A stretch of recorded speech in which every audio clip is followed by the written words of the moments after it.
사도행전 7장은 스데반이 전한 설교입니다.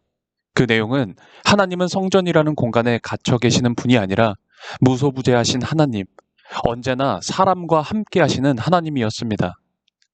이 설교에는 이스라엘의 천년의 역사가 고스란히 담겨져 있죠. 당시는 지금처럼 한 권으로 된 구약 성경이 있던 때가 아니었습니다. 우리 중에 우리나라 역사, 고구려 건국부터 지금까지의 역사를 일목요연하게 정리해서 말할 수 있는 사람은 그리 많지 않을 것입니다. 스데반이 가진 성전을 중심으로 한 역사적 해박함에 놀라지 않을 수가 없습니다.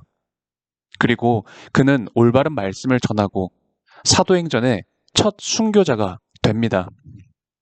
그것은 그가 진정으로 주님을 따르는 제자, 주님의 팔로워였음을 보여주죠. 오늘 본문에서 스데반의 논증은 이 성전의 전신이라고 할 수 있는 증거의 장막에 대한 언급으로 시작합니다. 이 증거의 장막은 모세 때 만들어져 그 후 솔로몬이 성전을 짓기까지 480년 동안 이스라엘 종교의 중심이었죠. 그런데 이스라엘 백성들은 하나님의 임재의 상징적인 장소였던 성전과 함께 있으면서도 우상을 숭배합니다. 스데반은 지극히 높으신 하나님은 사람이 손으로 지은 곳에 갇혀 계시지 않으신다고 말하면서 이스라엘 백성들의 이 성전에 대한 잘못된 신앙을 정면 공격합니다. 하나님은 만유 위에 계시고 사람이 지은 성전에 갇혀 사는 존재가 아니시며 특정한 공간에 제한받지 않는 분이시죠. 그러나 유대인들의 이 성전에 대한 자부심은 대단했고 성전 안에 보관되어 있는 율법을 지킨다는 그 자부심 또한 대단했습니다. 그러나 그들은 이 땅에 오실 그리스도를 예언하는 선지자들을 죽이고 결국 그 성전과 율법이 가리키는 그리스도도 십자가에 매달았었죠. 이 모든 건 그들이 하나님을 성전에 가두어 두고 성전에서 이루어지는 종교 행위로 스스로 완전한 신앙을 유지하고 있다고 착각했기 때문입니다.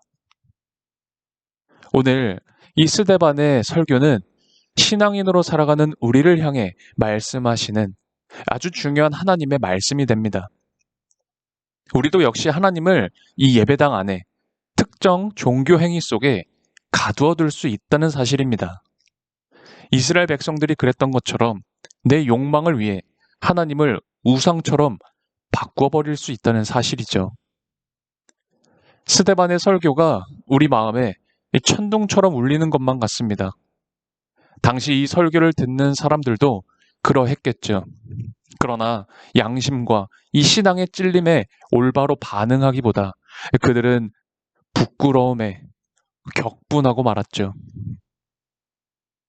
이 스데반의 목숨을 건 설교는 당시 아무도 변화시키지 못하는 무능력한 설교처럼 보였습니다.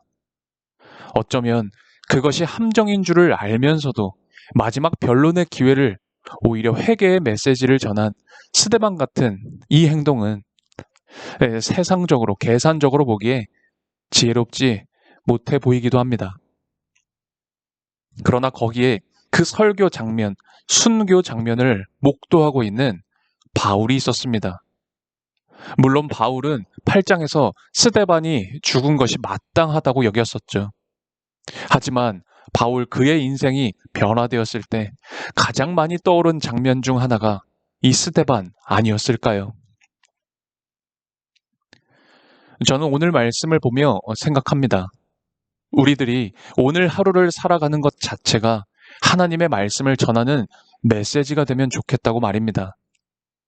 비록 내게 위협이 있더라도 자신을 위한 변론의 기회, 어쩌면 살 수도 있는 그 기회를 오히려 하나님의 뜻을 이루려 애썼던 그 스데반처럼 오늘 하루 주님을 닮고 살아가는 움직이는 성전이 될 수 있었으면 좋겠습니다.